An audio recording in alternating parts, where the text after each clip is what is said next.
भाइयों बहनों, आज मैं आपको जो भगवान कृष्ण ने आत्मा की व्याख्या की है उसको आधुनिक विज्ञान कैसे बताता है, कैसे उसकी व्याख्या करता है। भगवान कृष्ण के जो आत्मा की व्याख्या थी उसको आधुनिक विज्ञान जो है क्वांटम सिद्धांत, क्वांटम विज्ञान के रूप में समझाता है। भगवान कृष्ण कहते हैं आत्मा अमर है, क्वांटम सिद्धांत कहता है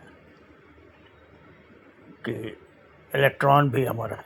हमारे शरीर के मरने पर इलेक्ट्रॉन, आपने पढ़ा होगा, इलेक्ट्रॉन घूमते रहता है। तो इलेक्ट्रॉन नहीं मरता है। अब बॉडी को जलाएं या कब्र में दफनाएं तो कुछ तो बचा रहता है, तो बिल्कुल ख़त्म तो होता नहीं है। तो कुछ हमारे शरीर का भाग गैस में बदल जाता है, कुछ लिक्विड में, कुछ राख के रूप में पड़ा रहता है, फिर वो दोबारा पुनर्निर्माण होता है। तो विज्ञान ऐसे समझाता है। तो वही बात जो भगवान कृष्ण ने आत्मा के बारे में विज्ञान भी करता है। तो लेकिन आत्मा को आदमी देखता नहीं है, तो उसकी बातों को लोग ज़्यादा विश्वास नहीं करते, क्या दिमाग ख़राब कर रहे हो। लेकिन क्वांटम सिद्धांत तो प्रूफ हो चुका है, विज्ञान उसी चीज़ को दूसरे तरीके से करता है। तो भगवान कृष्ण भी कहते हैं कि हमारा एक स्थूल शरीर है जो दिखता है, लेकिन उसको चलाने वाला आत्मा नहीं दिखता है।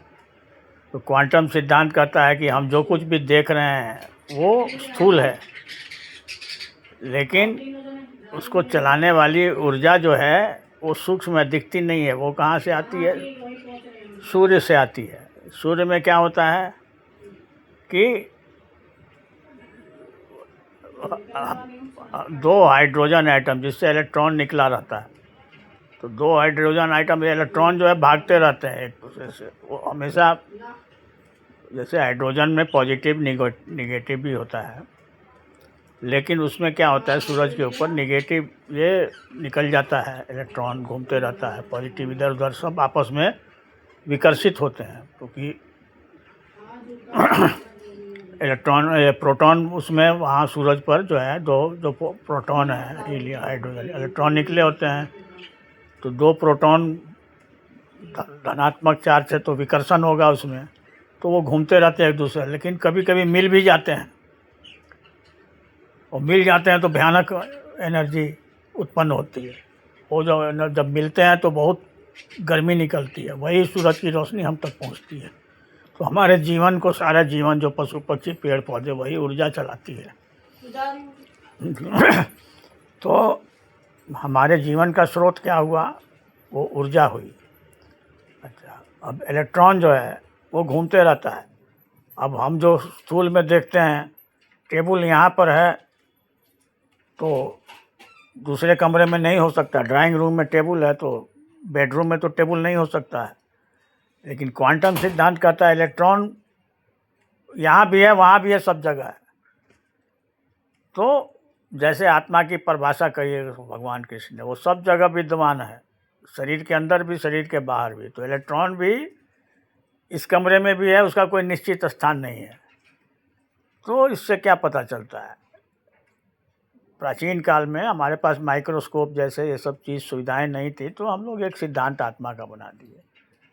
तो वही सिद्धांत को आज वैज्ञानिकों ने क्वांटम सिद्धांत बना दिया है। इसको खूब पढ़ें, खूब जानें और मस्त रहें, और ये समझें कि ये क्वांटम एनर्जी जो है कभी मरती नहीं है। इससे तरह तरह के स्थूल क्रियाएं पशु पक्षी बनती हैं, फिर बदलती हैं राख में, फिर दोबारा धारण करती हैं। तो मृत्यु जैसी कोई चीज़, मृत्यु जो है ट्रांसफॉर्मेशन है। भगवान कृष्ण ने कहा कि पुराने कपड़े छोड़ के नए कपड़े। क्वांटम सिद्धांत कहता है कि हमारा शरीर किसी कारणवश एक कॉम्बिनेशन में है, ये बदलते रहता है, ख़त्म नहीं होता है। कभी पशु बन गया, कभी पक्षी बन गया। क्वांटम सिद्धांत पर अब उस पर हथौड़े से वार करेंगे तो वो शरीर पर वो टूट जाएगा, एक रूप में वो काम नहीं करेगा, लेकिन दोबारा धारण करेगा। तो उसी चीज़ को बताया है। तो अब हम लोग को आ गया है कि अब थोड़ा सा क्वांटम सिद्धांत के बारे में पढ़ें, इसका प्रचार प्रसार करें। जैसे हम लोग पहले बैलगाड़ी पर चलते हैं, अब बस से चलते हैं, कार से चलते हैं। तो पुराने सिद्धांत भी सही थे, लेकिन परफेक्ट नहीं थे।